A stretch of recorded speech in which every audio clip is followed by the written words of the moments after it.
10 मई 1994 दक्षिण अफ्रीका के लिए वो सुबह एक बिल्कुल नया सवेरा लेकर आई थी। हाँ। नेल्सन मंडेला ने देश के पहले अश्वेत राष्ट्रपति के तौर पर शपथ ली और सदियों पुराना वो जो श्वेत शासन था उसका अंत हुआ। हाँ, मतलब ये सिर्फ एक राजनीतिक बदलाव नहीं था, ये तो इतिहास का एक बहुत बड़ा मोड़ था, सही में। बिल्कुल। और आज हम इसी बदलाव और आज़ादी का जो असल मतलब है ना, उस पर थोड़ी गहराई से बात करेंगे, उसकी पड़ताल करेंगे। हाँ, और इसके लिए हमारे पास सुनने वाले के भेजे हुए 2 तरह के स्रोत हैं। एक तो नेल्सन मंडेला की आत्मकथा है, लॉन्ग वॉक टू फ्रीडम, उसके कुछ हिस्से हैं। अच्छा। खास तौर पे उनके उद्घाटन वाले दिन और स्वतंत्रता पर उनके क्या विचार थे, उससे जुड़े। ओके। और दूसरा जरिया थोड़ा अलग है ना, कुछ कविताएं। हाँ, बिल्कुल। जैसे लेस्ली नॉरिस की एक tiger in the zoo, Peter Niblett की the tiger, Rainer Maria Rilke की द पैंथर, और एक और है विक्टोरिया सैकविल वेस्ट की द ग्रेटर कैट्स। सही। ये कविताएं क्या करती हैं कि चिड़ियाघर में जो जानवर बंद हैं और उनकी जो अपनी असली जंगली जिंदगी है उसके फर्क को दिखाती हैं। तो आज की हमारी ये जो चर्चा है, इसका मकसद है मंडेला के विचारों को समझना, स्वतंत्रता पर, रंग भेद के खात्मे पर, इंसानी संघर्ष पर, और फिर इन विचारों को कविताओं में जो कैद बनाम आजादी का थीम है उससे जोड़कर देखना। हाँ। और आगे बढ़ने से पहले एक छोटी सी बात याद दिला दें, रंग भेद या अपार्थाइड जैसा स्रोत में भी बताया है, वो एक राजनीतिक सिस्टम था जिसने दक्षिण अफ्रीका में लोगों को उनकी नस्ल के आधार पर बांटा, उन पर जुल्म किया, और ये हाल तक वहां मौजूद था। बिल्कुल। तो चलते हैं उस ऐतिहासिक दिन पर, 10 मई 1994। हाँ, प्रिटोरिया में यूनियन बिल्डिंग्स का वो एम्फी थिएटर, सोचिए दशकों तक वो श्वेत ताकत का केंद्र रहा। और उस दिन दुनिया भर के नेता और दक्षिण अफ्रीका के हर रंग के लोग। स्रोत उसे कहता है इंद्रधनुषी जमावड़ा। वाह, इंद्रधनुषी जमावड़ा। और ये सिर्फ एक सेरेमनी नहीं थी। नहीं, बिल्कुल नहीं। ये 300 साल से भी ज्यादा के श्वेत शासन का अंत था, दक्षिण अफ्रीका की पहली लोकतांत्रिक गैर नस्लीय सरकार की शुरुआत। हाँ, और एएनसी जो पार्टी इस पूरे संघर्ष में आगे थी, उसने 400 में से 252 सीटें जीती थी, एक बड़ी जीत। बहुत बड़ी। मंडेला ने अपने भाषण में अतीत के जख्मों को भी याद किया। रंगभेद को क्या कहा था उन्होंने? उन्होंने उसे एक असाधारण मानवीय आपदा कहा, जो बहुत लंबे समय तक चली। लेकिन साथ ही उन्होंने भविष्य की तरफ भी देखा, इसे नवजात स्वतंत्रता कहा, और न्याय, शांति, मानवीय गरिमा के लिए एक आम जीत। उनके भाषण में एक वादा भी था, है ना, सभी लोगों को गरीबी, अभाव, दुख और हर तरह के भेदभाव से आजाद करने का। हाँ, बिल्कुल। उन्होंने कहा, कभी नहीं और फिर कभी नहीं होगा कि एक खूबसूरत धरती एक के द्वारा दूसरे के उत्पीड़न का अनुभव करेगी। बहुत शक्तिशाली शब्द। सच में। उस दिन कुछ और भी यादगार नज़ारे थे, जैसे वो मिलिट्री का प्रदर्शन, जेट्स, हेलीकॉप्टर। हाँ, वो भी था, लेकिन वो सिर्फ एक एयर शो नहीं था, है ना? नहीं, बिल्कुल नहीं। वो असल में नई जो लोकतांत्रिक सरकार बनी थी, उसके प्रति सेना की वफादारी दिखा रहा था। दिलचस्प बात यह है, जैसा स्रोत में है, कि वही जर्नल जो कुछ साल पहले मंडेला को गिरफ्तार करते थे, वही अब उन्हें सल्यूट कर रहे थे। कितना बड़ा बदलाव। और वो जेट विमान हवा में नए दक्षिण अफ्रीकी झंडे के रंग उड़ा रहे थे, काला, लाल, हरा, नीला, सुनहरा।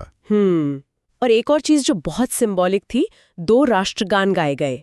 अच्छा। हाँ, श्वेतों का नकोसी सिकेलेली अफ्रीका और अश्वेतों का जो पुराना गान था, डाइस्टेम। और स्रोत में मंडेला क्या कहते हैं इस बारे में? वो याद करते हैं कि उस दिन शायद दोनों ही ग्रुप एक दूसरे के गान के बोल ठीक से नहीं जानते थे। सोचिए, जिस गान से कभी नफरत करते थे, अब उसे गाने की कोशिश कर रहे थे। ये सचमुच एक नई शुरुआत थी। वाकई मंडेला ने उस दिन मतलब इतिहास के उस लंबे सफर को जैसे महसूस किया होगा, है ना? हाँ, बिल्कुल। उन्होंने याद किया कि कैसे 20वीं सदी की शुरुआत में वो नस्लीय भेदभाव वाली व्यवस्था बनी थी, और फिर कैसे उसी सदी के बिल्कुल आखिर में वो पूरी तरह पलट दी गई। लेकिन ये जीत सिर्फ उनकी नहीं थी। सही कहा। उन्होंने हजारों, शायद लाखों गुमनाम देशभक्तों को याद किया, उनके अकल्पनीय बलिदानों को। हाँ, वो खुद को महसूस कर रहे थे जैसे वो उन सभी अफ्रीकन देशभक्तों का योग हों जो उनसे पहले कुर्बान हो गए। और उन्हें इस बात का दुख भी था कि वो उन लोगों को धन्यवाद नहीं दे सकते। और न ही वो लोग ये देख सकते थे कि उनके बलिदानों का क्या नतीजा निकला। रंगभेद के असर पर मंडेला के विचार बहुत बहुत गहरे हैं। उन्होंने माना कि इसने देश पर, लोगों पर गहरे जख्म छोड़े हैं। हाँ, लेकिन उनका ये भी कहना था कि शायद ऐसी ही भयानक गहराइयों से चरित्र की असाधारण ऊंचाइयां भी निकलती हैं। ये बहुत बड़ी बात है। बिल्कुल। इसी उत्पीड़न ने उनके मुताबिक ओलिवर टैम्बो, वॉल्टर सिसलू जैसे नेता पैदा किए जिनमें असाधारण साहस, ज्ञान और उदारता थी। मंडेला के लिए दक्षिण अफ्रीका का असली खजाना क्या था? सोना, हीरे? नहीं, उनके लिए असली खजाना थे वहां के लोग। उन्होंने कहा सबसे शुद्ध हीरे से भी ज्यादा कीमती और सच्चे। और साहस के बारे में उनकी समझ, वो भी उनके अनुभवों से आई होगी। बिल्कुल। स्रोत में वो कहते हैं कि उन्होंने साहस अपने साथियों से सीखा। उनके लिए साहस का मतलब ये नहीं था कि डर लगे ही ना। तो फिर क्या था? उनके मुताबिक बहादुर वो नहीं है जो डर महसूस नहीं करता, बल्कि वो है जो उस डर पर विजय प्राप्त करता है। डर पर जीत हासिल करना, यही असली साहस है। हाँ, और शायद यही सोच थी जिसने उन्हें जेल के उन मुश्किल सालों में भी हिम्मत दी होगी। जेल के दिनों की बात आई है तो मंडेला इंसान के स्वभाव के बारे में भी एक बड़ी दिलचस्प बात कहते हैं कि नफरत स्वाभाविक नहीं है। हाँ, उनका मानना था कि नफरत सिखाई जाती है। लोग नफरत करना सीखते हैं। और अगर नफरत सिखाई जा सकती है तो प्यार करना भी सिखाया जा सकता है। और प्यार, वो कहते हैं, इंसान के दिल के लिए ज्यादा स्वाभाविक है, ज्यादा नेचुरल है। उन्होंने जेल के सबसे मुश्किल वक्त में भी गार्ड्स में कभी-कभी मानवता की एक झलक देखी। हाँ, और वो झलक उन्हें उम्मीद देती थी। उनका ये विश्वास था कि मनुष्य की अच्छाई एक ज्वाला है जिसे छिपाया जा सकता है लेकिन कभी बुझाया नहीं जा सकता। वाह! मंडेला ने दोहरी जिम्मेदारियों का भी जिक्र किया है, एक परिवार के प्रति और दूसरी अपने लोगों, समुदाय, देश के प्रति। हाँ, ट्विन ऑब्लिगेशंस।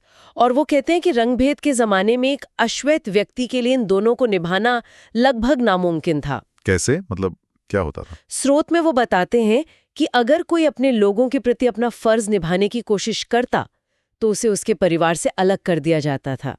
उसे छिपकर एक तरह से विद्रोही जीवन जीना पड़ता था। मंडेला ने खुद महसूस किया कि अपने लोगों की सेवा करने की कोशिश में उन्हें एक बेटे, एक पिता, एक पति के तौर पर अपनी भूमिका निभाने से रोका जा रहा है। ये बहुत दुखद है और शायद यहीं से उनकी स्वतंत्रता की जो समझ थी वो भी बदली होगी। हाँ, बिल्कुल। उनकी आज़ादी की समझ वक्त के साथ विकसित हुई। बचपन में आज़ादी का क्या मतलब था उनके लिए? बचपन में बस खेतों में दौड़ना, तैरना, कबीले के जो रीति रिवाज हैं उनको मानना, एक तरह की भ्रामक आज़ादी। भ्रामक। फिर स्टूडेंट लाइफ में? तब ये क्षणिक आज़ादी थी, जैसे रात में बाहर रह पाना, जो मर्जी पढ़ना। और फिर जब वो जवान हुए तब वो बुनियादी और सम्मानजनक आज़ादी चाहते थे। मतलब अपनी काबिलियत के हिसाब से काम करना, कमाना, शादी करना, परिवार बनाना। लेकिन फिर उन्हें एक बड़ा एहसास हुआ। हाँ, उन्हें एहसास हुआ कि ये सिर्फ उनकी अपनी आज़ादी का सवाल नहीं है। उन्हें समझ आया कि उनके जैसे दिखने वाले सभी लोगों की आज़ादी छीनी गई है। और यहीं से बदलाव आया। बिल्कुल, यहीं से उनकी जो व्यक्तिगत आज़ादी की भूख थी वो उनके लोगों की आज़ादी की एक बड़ी भूख में बदल गई। और इसी इच्छा ने उन्हें बदल दिया। हाँ, स्रोत कहता है कि इसी इच्छा ने उन्हें बदल दिया। एक डरे हुए नौजवान से वो साहसी बन गए, कानून मानने वाले वकील से अपराधी बन गए, परिवार से प्यार करने वाले पति से एक तरह से बेघर हो गए। हाँ, क्योंकि संघर्ष ही उनकी जिंदगी बन गया था। और उनका मानना था कि स्वतंत्रता को बांटा नहीं जा सकता, वो अविभाज्य है। बिल्कुल। उन्होंने कहा मेरे किसी भी व्यक्ति पर पड़ी जंजीरें उन सभी पर पड़ी जंजीरें थी। बिल्कुल। और मेरे सभी लोगों पर पड़ी जंजीरें मुझ पर पड़ी जंजीरें थी। ये बहुत ही शक्तिशाली सोच है। और इससे भी ज्यादा शायद चौंकाने वाला विचार ये है कि मंडेला के अनुसार जुल्म करने वाला यानी उत्पीड़क वो भी आजाद नहीं होता। ये बात थोड़ी समझनी पड़ेगी। उत्पीड़क क्यों आजाद नहीं है? वो तो सत्ता में है, ताकत में है। मंडेला कहते हैं कि जो दूसरे की आजादी छीनता है वो खुद घृणा का कैदी होता है। घृणा का कैदी? हाँ, वो पूर्वाग्रह और संकीर्ण सोच की सलाखों के पीछे कैद होता है।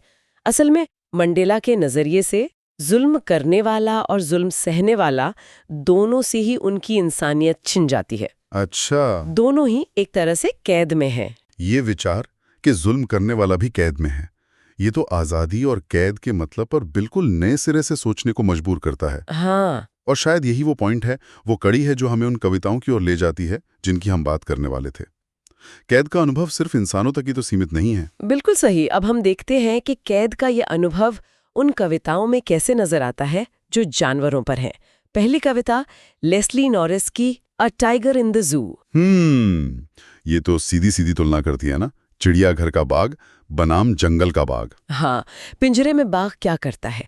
कुछ ही कदम चल पाता है, उसके पंजे मखमली हैं, शांत हैं, लेकिन स्रोत कहता है उसके अंदर शांत क्रोध है, क्वाइट रेज। शांत क्रोध, ये कुछ वैसा ही नहीं लगता जैसा मंडेला ने शायद जेल में महसूस किया हो। बाहर से शांत पर अंदर एक आग। हाँ, बिल्कुल, बहुत अच्छी तुलनाएं। वो गुस्सा जो बाहर नहीं आ सकता, जो अंदर ही अंदर है, वो कंक्रीट की कोठरी में बंद है, आने जाने वालों को देखता भी नहीं, नजरअंदाज करता है।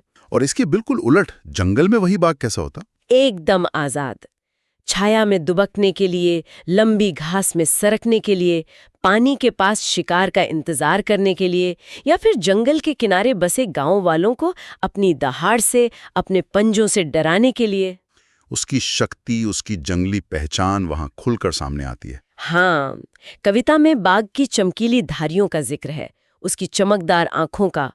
शांत और चमकदार शब्दों का इस्तेमाल बार बार हुआ है। शायद ये उसकी दबी हुई ताकत और उसकी खोई हुई आजादी की चमक दोनों को दिखाता है। हो सकता है। अगली कविता है पीटर निबलेट की द टाइगर। इसमें भी बाघ सलाखों के पीछे है, गुर्राता है, दहाड़ता है। लेकिन ये कविता उसके मन की बात भी करने की कोशिश करती है शायद। हाँ, ऐसा लगता है।